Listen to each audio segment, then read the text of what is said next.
بسم اللہ الرحمن الرحیم۔ یونان میں ایک بادشاہ حکومت کرتا تھا۔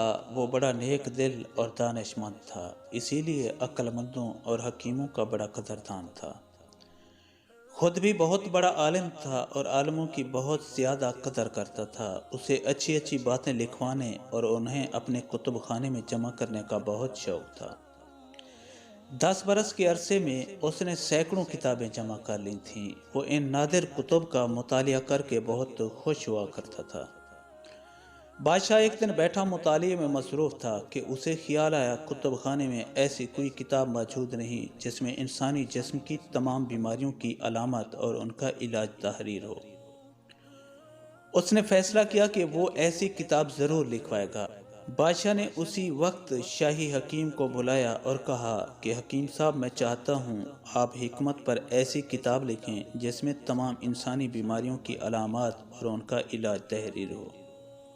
شاہی حکیم نے کہا کہ سرکار، میں آپ کی بات اچھی طرح سمجھ گیا۔ میں بہت جلد ایسی کتاب تیار کروں گا جسے آپ پسند فرمائیں گے اور وہ نہایت مفید کتاب ہوگی۔ یہ کہہ کر جناب حکیم نے بادشاہ سے اجازت لی اور رخصت ہو گئے۔ بادشاہ کو دلی طور پر بڑی خوشی ہوئی کہ یہ کتاب نہ صرف اس کے کتب خانے کی زینت بنے گی بلکہ آنے والی نسلوں کے لیے بھی رہنما اور مفید ثابت ہوگی۔ شاہی حکیم نے بادشاہ کے فرمان کے مطابق کتاب لکھنا شروع کر دی۔ سب سے پہلے انہوں نے ایسی تمام بیماریوں کے نام اکٹھے کیے جو انسانوں کو لاحق ہو سکتی تھیں۔ اس کے بعد ان کے علاج اور پرہیز لکھنے کا مرحلہ آیا۔ اس سلسلے میں حکیم صاحب نے ان تمام جڑی بوٹیوں کے نام لکھ ڈالے جو بطور دوا استعمال ہو سکتی تھیں۔ اس کتاب کو تیار کرنے میں 1.5 سال کا عرصہ لگ گیا، مگر حکیم نے اسے ایک ہی جلد میں تیار کر دیا۔ کتاب مکمل کر لینے کے بعد وہ دربار میں گیا اور نہایت ادب و احترام سے بادشاہ سلامت کی خدمت میں اسے پیش کیا۔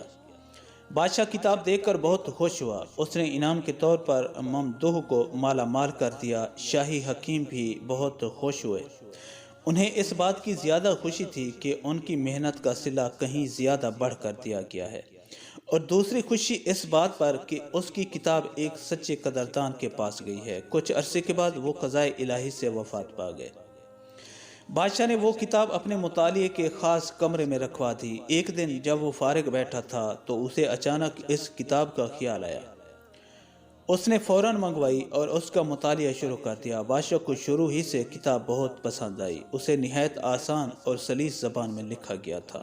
بادشاہ نے بیماریوں کے علاج کے بارے میں پڑھا، پھر ان کے آسان ترین علاج کے بارے میں مطالعہ کیا اور جن ادویہ کے استعمال میں جن چیزوں کا پرہیز تھا انہیں بھی غور سے پڑھا۔ آخر وہ ایک ایسے باب پر پہنچا جس میں لکھا ہوا تھا کہ کیا کیا چیزیں کھانے کے بعد کن کن چیزوں سے پرہیز کرنا چاہیے۔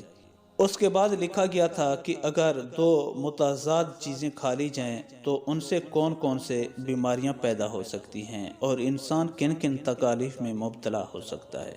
یہ باب پڑھ کر بادشاہ بہت حیران ہوا۔ وہ سوچنے لگا کہ بھلا یہ کیسے ممکن ہے کہ 2 متضاد چیزیں کھا لینے سے آدمی بیمار ہو جائے۔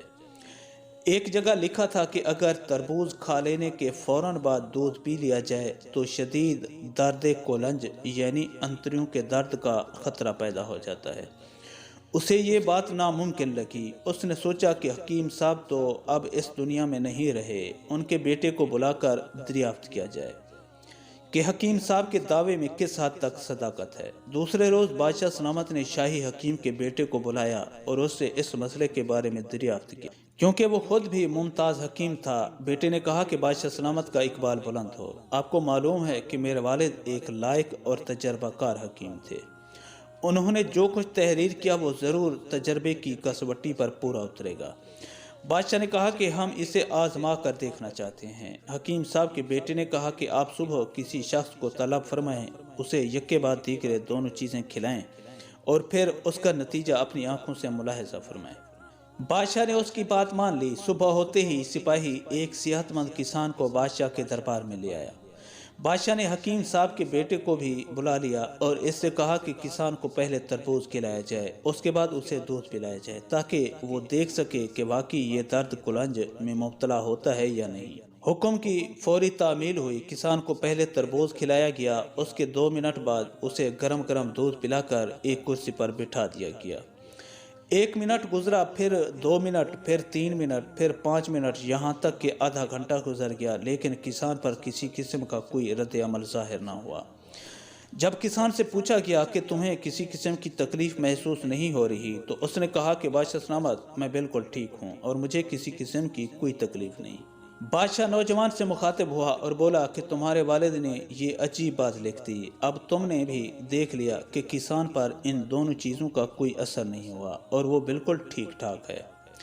حکیم صاحب کا بیٹا سوچ میں پڑ گیا، آخر تھوڑی دیر بعد بولا کہ بادشاہ سلامت، مجھے 3 ماہ کی مہلت دی جائے، اس عرصے کے دوران کسان میرے پاس رہے گا، 3 ماہ بعد میں آپ کے سوال کا جواب دوں گا۔ بادشاہ نے اس کی درخواست منظور کر لی۔ حکیم صاحب کا بیٹا کسان کو اپنے ساتھ گھر لے گیا اور اسی دن سے اسے شاہی کھانے کھلانے لگا۔ اسے نرم و ملائم کپڑے پہننے کے لیے دیے گئے اور سونے کے لیے بھی نرم اور انتہائی آرام دہ بستر دیا گیا۔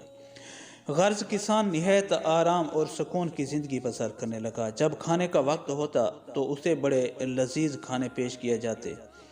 کسان نے کبھی سوچا بھی نہ تھا کہ وہ اپنی زندگی میں ایسے عمدہ کھانے کھا سکے گا اور عیش کی ایسی زندگی بسر کرے گا۔ آخرکار 3 ماہ کا عرصہ پورا ہو گیا۔ حکیم نے سوچا کہ اب کسان کے مزاج کا امتحان لینا چاہیے۔ اس نے ایک رات اس کے بستر کی چادر کے نیچے مختلف جگہوں پر گندم کے دانے بکھیر دیے اور پلنگ کے ایک پائے کے نیچے گتے کے موٹے موٹے ٹکڑے کاٹ کر رکھے تاکہ دیکھا جائے اسے نیند آتی ہے یا وہ بے چین ہوتا ہے۔ سونے کا وقت آیا تو کسان اپنے پلنگ پر جا کر لیٹ گیا۔ اس نے محسوس کیا کہ اس کا بستر ناہموار ہے اور اسے کوئی چیز چبھ رہی ہے۔ وہ جس طرف بھی کروٹ لیتا اس کا یہی حال ہوتا۔ کمرے میں اندھیرا تھا، اسے نظر بھی کچھ نہیں آیا۔ اس نے ساری رات بے چین اور بے کل ہو کر کاٹی۔ دن نکلا تو اس نے شکر ادا کیا۔ ناشتے کے وقت حکیم نے کسان سے پوچھا، کہو بھائی، رات کیسی گزری؟ کسان نے کہا کہ حکیم صاحب کچھ نہ پوچھیں، رات بہت بے چینی سے گزری۔ یوں لگتا تھا جیسے پلنگ اونچا نیچا ہو، کمر میں تمام رات کنکر چبھتے رہے، میری تو ساری رات آنکھ نہیں لگی۔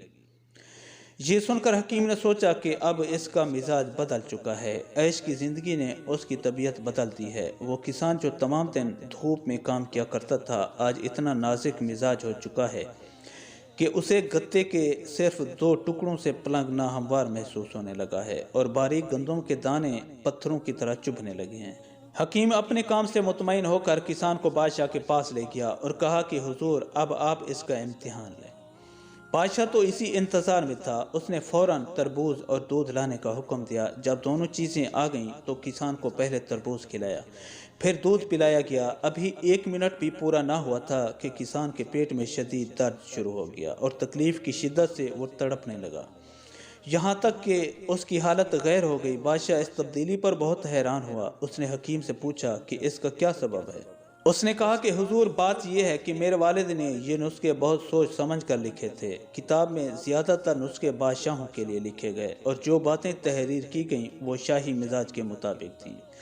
اب اس کسان کی بات سن لیں۔ پہلے یہ بڑا محنتی تھا، سخت محنت مشقت کیا کرتا تھا اور اس کا معدہ لکڑ ہضم پتھر ہضم تھا، لیکن جب اسے عیش و عشرت میں رکھا گیا تو یہ نرم اور نازک مزاج ہو گیا۔ شاہی کھانے کھا کھا کر اس کا معدہ پہلے جیسا نہیں رہا۔